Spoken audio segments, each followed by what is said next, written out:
السلام عليكم ورحمة الله وبركاته.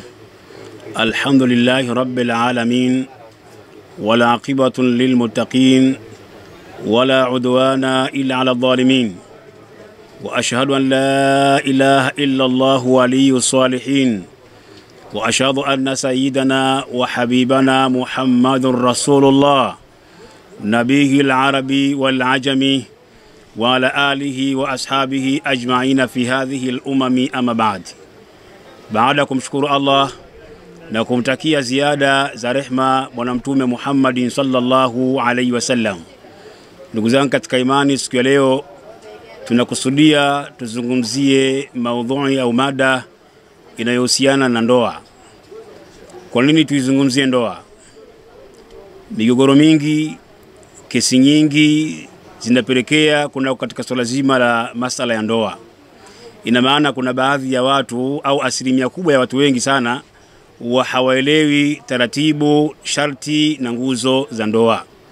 Na leo alhamdulillah tazungumzia nguzo 5 za ndoa.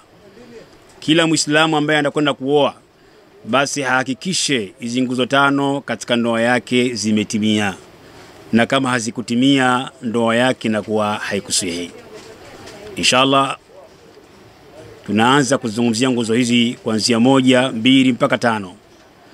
Lakini kabla hatujakwenda kuzungumzia ndoa, Mwenyezi Mungu Subhanahu wa Ta'ala ametuwekea ndoa sisi wanadamu ili iwepo tofauti kati ya wanyama na wanadamu. Wanyama hawana sifa kuoana, lakini wanadamu tuna sifa ya kuoana. Ina maana hata leo ukimwona mwanamume na mwanamke wanaishi bila kuoana, hawa na kuoana tofauti ya wanyama. Tude katika mada yetu sasa. Ndugu yangu, tuanze kuzungumzia hizi nguzo 5 za ndoa, ambazo ndoa haiwezi kukamilika mpaka hizi 5 zikamilike. Ya kwanza katika ndoa ni zaujun. Nguzo ya kwanza ni zaujun, mume muoaji, ndio nguzo ya kwanza katika ndoa. Na huyu mume ana masharti 7. Ana masharti 7. Masharti haya 7 lazima awe nayo yule ambaye anakwenda kuoa. La kwanza, huyu mume muoaji asiwe amehirimia hija. La kwanza. La pili, at-ta'yun, awe ameainishwa huyu mwanamume. La tatu, aangalie au ajue uhalali wa yule mwanamke anayekwenda kumuoa. La tatu hilo, aangalie uhalali wa mwanamke anayekwenda kumuoa. La 4, awe mwanamume yaqini. Hapa nina maana gani? Kuna baadhi ya watu wanazaliwa hali ya kuwa na jinsia mbili, ana jinsia ya uke, ana jinsia ya ume. Sasa ataangaliwa, je, jinsia gani katika hizi mbili inaifanya kazi katika huyu. Kwa hiyo awe mwanamume yaqini. Hizi ni miongoni katika masharti ya mwanamume ambaye anakwenda kuoa. Na mwanamume ni nguzo ya kwanza katika ndoa, azaujun. Nguzo ya pili katika ndoa ni zaujatun, mwanamke anayeolewa. Mwanamke huyu ni nguzo ya pili katika ndoa. Na huyu mwanamke naye ana masharti takriban 4 ya mwanamke. Sharti la kwanza, asiwe amehirimia hija. Hili ni sharti la kwanza la mwanamke. La pili, at-ta'yuni, na yeye naye lazima awe ameainishwa huyu mwanamke. La tatu, asiwe mke wa mtu. Huyu mwanamke asiwe mke wa mtu. Hapa lazima tufafanue kidogo. Kuna baadhi ya wanawake wanakuwa wameolewa, baada ya kuolewa wanakwenda kuachika, lakini anapoachika kabla hida yake haijaisha, yule mwanamke anakwenda kuolewa na mtu mwingine. Kwa hiyo anaolewa hali ya kuwa bado mke wa mtu. Kwa hiyo mwanamke anapoenda kuolewa lazima aangalie, je, huyu ni mke wa mtu? Hii ni miongoni katika masharti ya mwanamke anayekwenda kuolewa. Yako mengi, inshallah muda hautoshi kueleza yote. Lakini hii ya zauju, hii ni zauja, ni nguzo ya pili katika nguzo za ndoa. Nguzo ya 3 ya ndoa ni waliyun, wali wa ndoa. Na hapa kwenye wali, wallahi ndio watu wengi sana ndoa zetu zimeharibika kwenye wali. Watu wengi wanashindwa kuelewa wali wa ndoa ni nani. Wali wa ndoa wa kwanza kabisa ni baba mzazi wa yule binti ambaye anayekwenda kuolewa, tena aliyemzaa ndani ya ndoa. Huyu ndio wali namba 1 katika ndoa. Baba mzazi kama anakuwa hayupo, kafariki, basi wali wa pili anashika nafasi ya pili, anakuwa ni babu aliyemzaa huyu baba mzazi. Huyu ndo wali namba 2.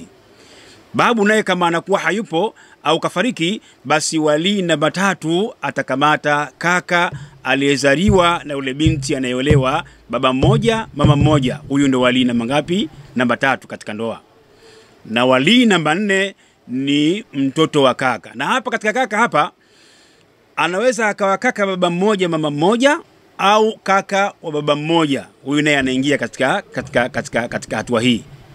Na wali namba 4 ni mtoto wa kaka, yani mtoto anamuoza shangazi yake. Wali namba 5, nafasi ya 5, hapo ataingia baba mdogo, ataingia baba mkubwa na kuendelea. Hizi ni miongoni katika daraja za mawali, na hii ni nguzo ya 3 katika ndoa. Kwa yule anayekwenda kuoa au kuolewa lazima awe anayachunga hii misingi na taratibu za ndoa ambazo Uislamu unazitambua. Nguzo ya 4 ya ndoa, shahidani, mashahidi wawili katika ndoa. Na hao mashahidi wana sifa zao, muda hautoshi kueleza na sifa za mashahidi hao. Na nguzo ya 5 katika ndoa, sighatun, ni lile tamko la ndoa. Hizi ndio nguzo 5 katika nguzo za ndoa. Sasa Mtume wetu Muhammad akatueleza kuna sifa na vigezo vya mtu ambaye anakwenda kuoa au kuolewa. Kuna sifa na vigezo vya mtu ambaye anakwenda kuoa au kuolewa. Mwanamume sifa zake ni 2. Mtume anasema idha atakum man taradhauna dinahu wa khulquhu fazawijuhu. Anasema pindi anapokujieni mwanaume,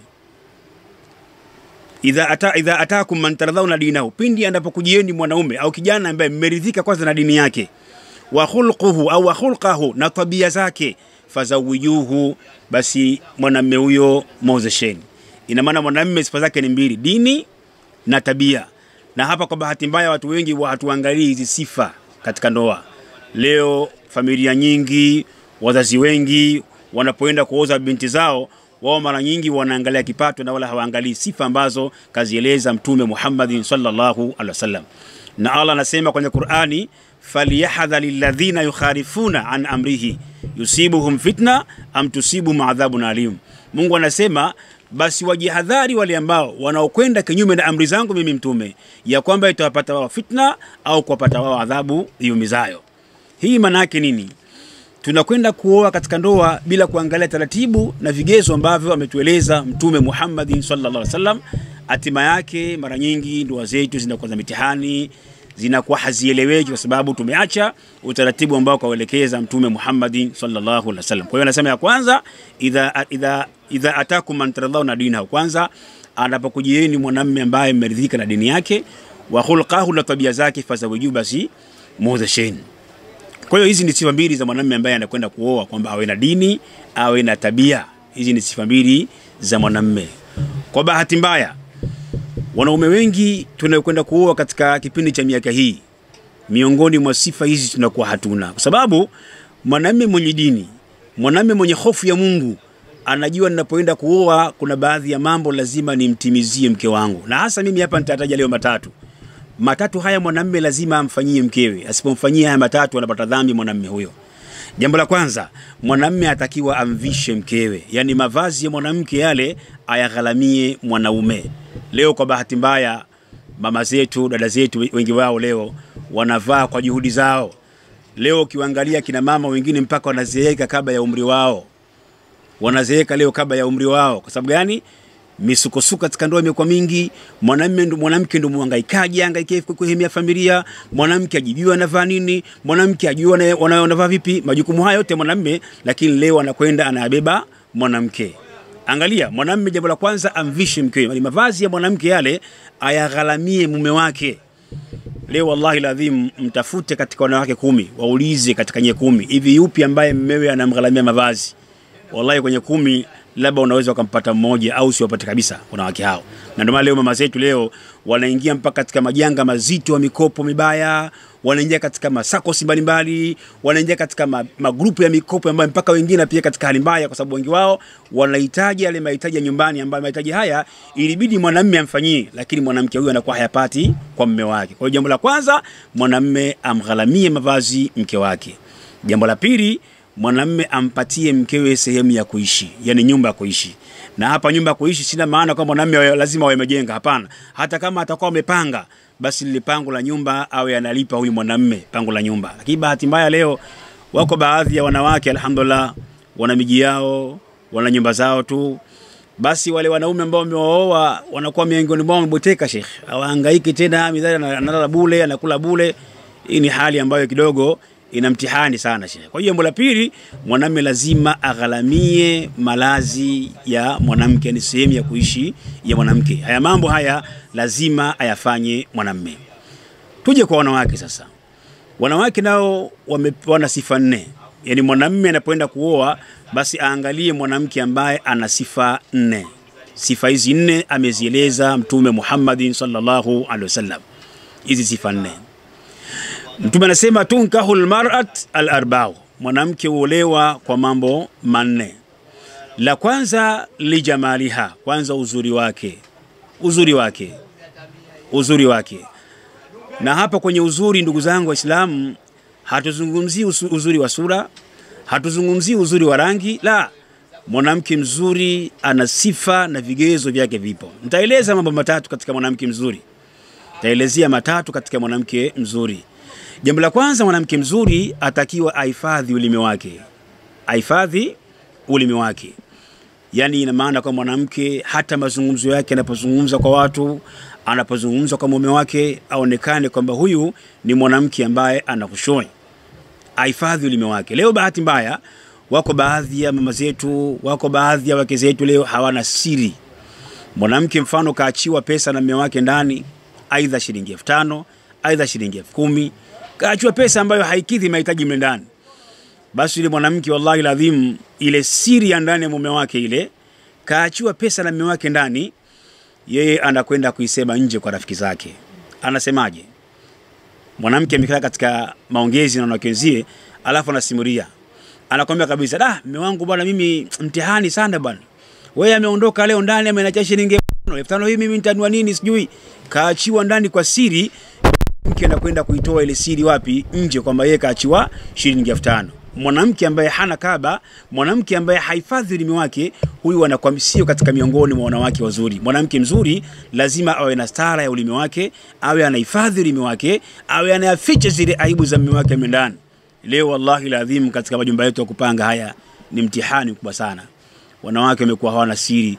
Leo baadhi yao wengine mpaka yale ya ndani yanayofanyika falaka na mume wake anakwenda kuyasimulia nje. Na wallahi mwanamke mwenye kuyafanya hayo anakuwa amelaaniwa na Mwenyezi Mungu Subhanahu wa Ta'ala. Kwa hiyo mwanamke lazima awe na siri kwa yale ya ndani ambayo yanakwenda kufanyika kwa mume wake. Kwa hiyo kama kaachiwa pesa kidogo, pengine mwanamume kaondoka hamna kitu siku hiyo, mwanamke lazima afiche yale siri yake yale. Kwa hiyo hizi ni miongoni katika sifa za mwanamke mzuri. Hebu angalia jinsi gani Mama Aisha alivyokuwa anaishi na Mtume Muhammad sallallahu alaihi wasallam. Ilifikia hatua Mama Aisha mpaka wanaoga chombo kimoja na Mtume Muhammad sallallahu alaihi wasallam. Mama Aisha. Leo kwa bahati mbaya wanaume wengi tumeoa. Muulize leo mwanamume ambaye alioa lini yeye ameoga na mke wake siku moja? Lini? Muulize mwanamume alioa kama kaoga na mke wake. Leo inafikia hatua mwanamama labda kaingia bafuni kwenda kuoga. Kwa bahati mbaya pengine baba kasahau sabuni. Anamuita mume wake nje. Wewe baba fulani, lete sabuni. Mwanamume anakuja yule, aikaribia ile mlango wa chooni. Yule mwanamke anatoa mkono kupokea ile sabuni. Anaogopa yule mwanamume asiingie wapi? Asiingie kule bafuni. Ndio wanawake ambao tuko nao hivi sasa. Leo mwanamke anaweza kaeko ndani chumbani, ameoga tayari, anajipodoa ndani mwake. Bahati mbaya mumewe anaingia bila hodi mle chumbani. Tazama mwanamke anavoruka mle ndani. Tazama mwanamke anavostuka mle ndani kana kwamba kaingia nani. Yaani nafikia tu leo katika ndoa watu wanakwenda wanaogopana. Angalia Mama Aisha jinsi gani ameishi na Mtume Muhammad sallallahu alaihi wasallam. Kwa hiyo mwanamke mzuri lazima awe anafanya haya. Kingine, mwanamke mzuri lazima awe na muhendo mume wake. Amuhendo mume wake. Awe anajua mume wangu huyu kitu gani ambacho yeye kwamba anapenda. Leo mwanamume anarejea nyumbani, karudi kazini, kwa shughuli zake, mwanamume anarejea nyumbani. Anamkuta mkewe amekaa barazani. Wallahi lazim mwanamke anashindwa hata kunyanyuka kwenda kumtaka hali mumewe. Wala anauza sinaye. Mwanamke amekaa anapiga story, hala hajui kama kuna ndani mwanamume wangu ameingia. Mume mpaka ameingia ndani, amekaa sebuleni, mpaka anamuita, "We mama fulani, chakula vipi?" Mwanamke ndio anastuka kwa mume wake, "Funua hapo kwenye kindu kuna chakula hapo, chukua kula hapo." Hizi ndio hali ambazo wanawake zetu wengi leo katika ndoa zetu hizi tunazo. Ndio maana leo baadhi yao wanalalamika, bwana mimi mume wangu aniheshimu, mimi ndoa yangu inaharibika. Je, jiangalie unapoishi katika ndoa na mume wako, maisha gani ambayo mnaishi? Je, vipi mnakwenda katika hali ya ndoa yenu? Angalia Mwenyezi Mungu Subhanahu wa Ta'ala anasema min ayatihi, na katika alama zake Mwenyezi Mungu, ili ufahamu, ili utambue kwamba Allah yupo, an khalaqa lakum min anfusikum azwaja, basi Allah amekumbieni kutokana na nafsi zenu wake zenu au wake. Sababu ya kutumbia wake, Allah anasema litaskunu ilaiha, ili mpate kutulizana. Mpate kutulizana. Tujiulize leo Waislamu, katika ndoa zetu hizi utulivu upo? Je, tulioa kweli tuna utulivu katika majumba? Leo imefikia hatua baadhi ya wanaume leo anatamani bora anapokuwa kazini na anajisikia raha sana kuliko anaporejea wapi? Anaporejea nyumbani. Huu ni mtihani sana katika ndoa zetu hizi. Kwa hiyo lazima mwanamke katika ndoa anapoishi na mume wake, mume anaporejea nyumbani, basi mume ajihisi furaha katika ndoa yake. Angalia ile siku ambayo mtume wetu Muhammad alipotoka kule pangoni katika Jabal Hira, baada kujiwa na Jibril alayhi salam kuambiwa iqra nini, aliporejea mtume nyumbani, mtume akawa na hofu, mtume akawa na raha. Mke wake bi Khadija, jambo la kwanza alimtuliza mtume Muhammad. Baada ya kumtuliza akawa anampa maneno mazuri na kumfariji kwamba usiwe na wasiwasi, wewe utakuwa mtu mkubwa, wewe utakuwa kadha kadha, mpaka mtume anafarijika, mpaka anasahau ile hali ambayo iko wapi? Kule pangoni. Leo wallahi mwanamume karejea nyumbani, pengine labda kaudhiwa kazini, katika biashara zake, amefika nyumbani mwanamume ana mawazo. Mwanamke anaingia nyumbani anamkuta mwanamume ana mawazo, anashindwa hata kumtuliza na kumriwadha, aizidi aipungue na kwambia karudi kazila na mimi namzila vile vile. Hizi ndio hali zetu Sheikh. Mwanamke lazima uangalie, je, leo mume wangu amerudi katika hali gani? Leo mume wangu ana mazingira gani? Lazima haya tuyaangalie Sheikh. Kwa hiyo mwanamke, hizi ni sifa za mwanamke ambaye anakuwa mwanamke mzuri, kwamba lazima awe anamsoma mmewe, ajue mume wangu ana tabia gani, ajue mume wangu nini anapenda, ajue mume wangu nini hataki au kitu gani hapendi. Lazima haya yasome, na haya mama Aisha aliyasoma kwa mtume Muhammad sallallahu alaihi wasallam. Kwa hiyo hizi ni miongoni katika sifa za mwanamke mzuri. Kwa hiyo sifa ya kwanza, lijamaliha, mwanamke mzuri. Mwanamke mzuri. Na wallahi lazima ukioa mwanamke mzuri utajisikia raha katika ndoa yako, na utasema nilichelewa wapi mimi kuoa. Mwanamume unaenziwa nyumbani, unafanywa yale yote mwanamume unayapenda na mkeo. Hizi ni miongoni katika sifa. Na miongoni katika sifa za wanawake wazuri, awe mtaalamu basi jikoni kupika. Kwa bahati mbaya leo kuna baadhi ya wanawake leo hata kupika hawajui Sheikh. Wallahi lazim. Vijana wanaoa miaka hii sasa wengi wao wanataabika katika masuala mazima ya chakula mndani. Mwanamume anaoa nyumbani, lakini kuanzia asubuhi anakula mgahawani, mchana mgahawani, jioni mgahawani. Akirejea nyumbani yeye na viazi vyake ama chipsi anakwenda kula. Alafu mwanamke mwenyewe anajisifia, mume wangu mimi mzungu bwana, wala hanisumbui. Akirejea nyumbani na chipsi zake amekula basi. Hapana, sio mzungu mama. Angalia, je, vyakula ambavyo wewe unapika vinamridhisha mume wako? Mwanamke lazima awe mtaalamu kupika. Kwa bahati mbaya leo wako baadhi ya wanawake leo vyakula waume zao wanawachia watoto zao hakika wapike. Wewe Halima mpikie babako, wewe Asha mpikie babako. Mwanamke yani makosa, chakula wewe mume wako mpikie wewe mwenyewe, muandalie wewe mwenyewe. Na hivi ndivyo inavyopendeza katika mazingira ya ndoa. Kwa hiyo hizi ni miongoni katika sifa ambazo anakuwa nazo mwanamke mzuri. Hii moja hii tutaieleza kwa mafumbo sana, hii moja ambayo ni ya tatu katika zile sifa tatu. Hii moja hii, mwanamke mzuri lazima awe mtaalamu anapoingia uwanjani kwa ajili ya kucheza mpira, awe mtaalamu. Nafikiri kwa watu wazima mtakuwa mmenielewa utaalamu wa aina gani. Ajue kupiga chenga, ajue hivi, sio unakaa tukiasara Sheikh. Utaharibu ndoa yako. Na ndio maana wako baadhi ya wanawake leo ndoa zao zimeharibika katika hali kama hiyo. Na mwanamke uleolewa, usikubali jambo la ndoa mpaka eti mume aukumbushe, mpaka mume hahitaji jambo lile. Hapana. Mume anaporejea nyumbani, wewe ndo kazi yako ile katika ndoa, umpeti mwanamume, hata kama alikuwa na mawazo yake, umrejeshe katika. Hii ndo kazi yako wewe mwanamke. Lakini kwa bahati mbaya leo hali hiyo katika ndoa zetu leo hazipo. Leo baadhi ya wanandoa leo wanaweza kaishi ili mwanamke hajamgusa mwanamume wala mwanamume hajamgusa mwanamke. Sifa kwanza, mwanamke mzuri awe na tabia hizo. Sifa pili ya mwanamke mzuri ni ukoo wake. Ukoo. Mwanamume anapoenda kuoa lazima aangalie ukoo wa ule mwanamke ambaye anakwenda kuolewa, kwa sababu koo zingine hazifai kuziolea. Kwa hiyo sifa pili ni ukoo ule mwanamke ambaye anakwenda kuolea. Je, ukoo aina gani? Una tabia gani? Lazima hizi mwanamume awe anaziangalia pindi ambacho anakwenda kuoa. Nakumbuka miaka ya nyuma, miaka zamani, hata wazee wetu hawa, ilikuwa mtu anapoenda kuoa basi walikuwa wanaangalia sehemu gani ambayo inafaa kuoa, familia gani ambayo inafaa kuolea, basi mwanamume ndio anakwenda kuoa katika maeneo kama haya. Lakini leo bahati mbaya watu hatuangalii sifa wala vigezo. Tunaangalia uzuri, tunaangalia mashepu, ndio maana hali zimekuwa mbaya sana katika ndoa zetu. Sifa ya tatu, wale diniha. Mwanamume anaweza kaoa mwanamke kwa dini yake. Dini. Na hapa kwenye dini hapa ndio amesisitiza sana Bwana Mtume Muhammad sallallahu alaihi wasallam kwamba oweni wanawake wenye dini. Ndugu yangu, uzuri wa mwanamke unaondoka. Unaweza kuoa mwanamke kwa ajili ya mali yake, katika miongoni mwa sifa mali yake. Mali inaweza ikaondoka akafirisika. Unaweza kuoa mwanamke kwa ajili ya ukoo wake, nayo hii ikawa imeondoka, lakini hii sifa dini inakuwa inabakia. Kwa hiyo hapa Mtume kasisitiza wanaume tuwaoe wanawake ambao wenye dini, itabarikiwa mikono yetu, maana kwamba ndoa zetu itabarikiwa. Ndugu zangu Waislamu, kwa bahati mbaya wengi wetu tunapoenda kuoa huwa hatuangalii hizi sifa na vigezo ambavyo kavieleza Mtume Muhammad. Miongoni mwetu tunaangalia mashepu ya wanawake, miongoni mwetu tunaangalia uzuri wa mwanamke, lakini hatuangalii sifa na vigezo. Miongoni katika haya Muislamu, dini ni sifa kubwa kabisa ya mwanamke ambayo anakwenda kuolewa nayo.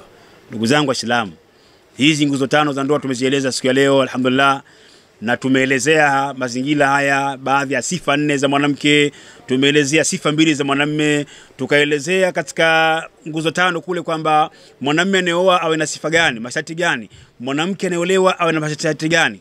Inshallah ndugu zangu Waislamu, tuyakamate haya machache, tuangalie katika ndoa zetu na tuishi katika ndoa zetu kwa misingi ambayo kaeleza Allah na kaeleza Mtume Muhammadin sallallahu alayhi wasallam.